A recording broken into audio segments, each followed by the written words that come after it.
What did you think of that move? Well, I had to scold Piers Morgan today because, and I like Morgan. He had me on the program and he did the surrender business. And I went, he's readjusting what is happening in Minneapolis as anyone would do if the original plan was going south. I mean, come on. So Homan, I think, is doing a good job. So he goes in there, and the first thing he did was kick some serious butt. I don't know whether you know that, but he took his commanders and said, no more. You're not to confront protesters at all. You're to walk away. And then he reorganized how the ICE raids are going to go. Now he says, and this is a mystery story, I'm trying to get it, I don't have it yet, that the local Minneapolis government is now cooperating with ICE to some extent. But I don't know how, and he hasn't defined that. So what I'm told is, and you can advance it any way you want, what I'm told is that the governor's office coordinated with the sheriffs, jails, the sheriffs, in Minneapolis and in a lot of states. What they're going to do is, and that's why it was a little confusing, Homan said today, look, I'm not requiring the jails to hold people for me. Why? Because it would sound like, yeah, you should. That's how sanctuary cities were born, is local municipalities holding people for too long because ICE didn't have the resources that it has now, or the mandate that it has now.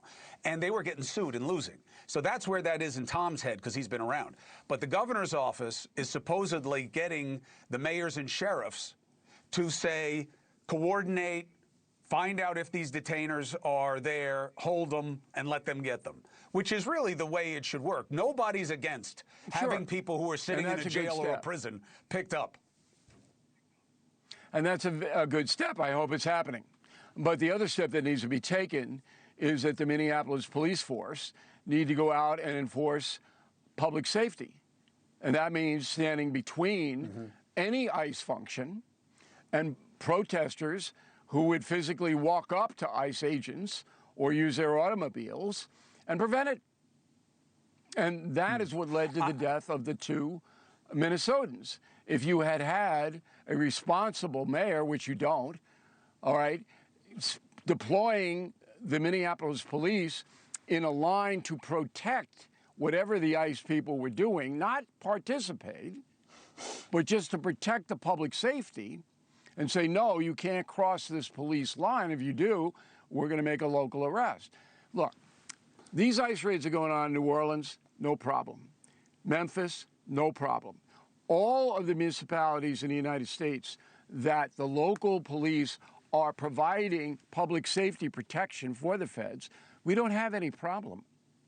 We only have the problem in the cities that are in insurrection, and that's a fact.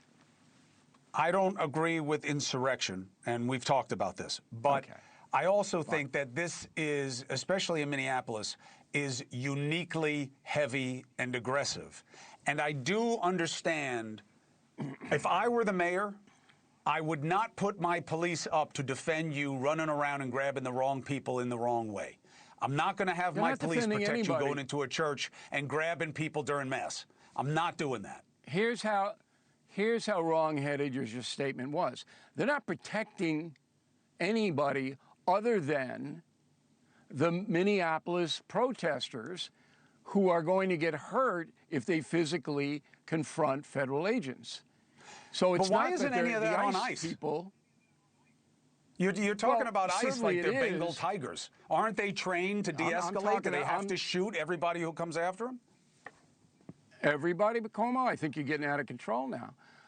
My thing is this. It has to be coordinated, but Fry won't cooperate. So chaos ensued, which always happens. Homan goes in.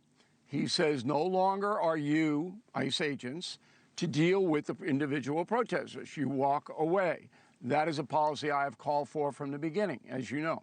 Okay. Yeah, it's the right one. So it looks like the problem has de-intensified. Now, the agents that were involved in the killings, they're going to have to go through the system. And if there's evidence, they will, I think, be indicted. But I don't believe there is enough evidence to make that happen at this point. But I haven't frame by framed all of the thing that happened. Thank you for watching. Subscribe below and download our NewsNation app right now on your phone, and you will get fact-based, unbiased news for all Americans.